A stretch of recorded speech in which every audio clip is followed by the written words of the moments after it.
പോയില്ല പോയില്ല പ്ലീസ് ഒരു മിനിറ്റ് നിൽക്കണം. നിങ്ങൾക്ക് എന്നെ മനസ്സിലായിട്ടുണ്ടാവും. മഴക്കാലത്ത് നിങ്ങളുടെ മിറ്റത്തും നിങ്ങളുടെ വീട്ടിലും അവിടെ ഇവിടെ എല്ലാം കയറി വിരകുന്ന സൈനൈഡ് അത്രയാണ് ഞാൻ. ChatGPTക്ക് പോലും വായിക്കാൻ പറ്റാത്ത പേരാണ് ഇവന്മാർ സയന്റിഫിക് നെയിമാണെന്ന് പറഞ്ഞ് എനിക്ക് ഇട്ടേക്കുന്നത്. ഇതെന്ത് ചെയ്യാനാ ഇത്? ഞങ്ങൾ സൈനൈഡ് അട്ടകൾക്ക് ഒരു കഥ പറയാനുണ്ട്. മഴയൊക്കെ പെയ്ത് ചുറ്റുപാടൊക്കെ നനഞ്ഞ് സെറ്റ് ആകുമ്പോഴത്തേക്ക് ഞങ്ങൾ അങ്ങ് ആഹ്ലാദിച്ച് പെറ്റുവരും. ഈ കരിയിലെയും ചപ്പും ചവറും ഒക്കെയാണ് ഞങ്ങളുടെ മെയിൻ ആയിട്ടുള്ള മെനു.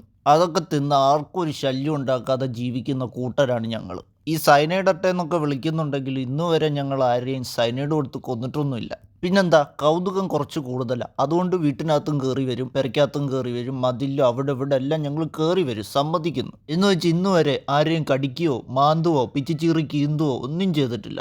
നിങ്ങൾ മനുഷ്യർ ഞങ്ങൾ ഏതൊക്കെ രീതിയിലാണ് ഡീമോട്ടിവേറ്റ് ചെയ്തത് നിങ്ങൾക്കറിയാവും. ദോ പോകുന്ന അട്ട, അയ്യേ അട്ട, വൃത്തികെട്ട അട്ട, അങ്ങനെ നിങ്ങൾ ഇനി ഞങ്ങളെ വിളിക്കാൻ എന്തെങ്കിലും ബാക്കിയുണ്ടോ? ഇത്രയൊക്കെ പഞ്ചപാവങ്ങളായി ഞങ്ങളെ. വെയിൽ കായാൻ വേണ്ടി ഇറങ്ങുന്ന സമയത്ത് എന്തിനാടാവുക ഇങ്ങനെ ചവിട്ടിക്കൊല്ലുന്നത്? ഇത് ബാറ്റയുടെ ഷൂവും ടാറ്റയുടെ കാറും കയറ്റി ഇറക്കി നമ്മൾ എന്തിനാടാ ചമ്മന്തിയാക്കുന്നത്? ഞങ്ങളുടെ കൂട്ടത്തിൽപ്പെട്ട എന്തോരം പേരെയും മരിച്ചു കിടക്കുന്നതെന്ന് നോക്കി. നിങ്ങൾക്കൊരു ഇത്തിരി ദയെങ്കിലും കാണിച്ചൂടെ?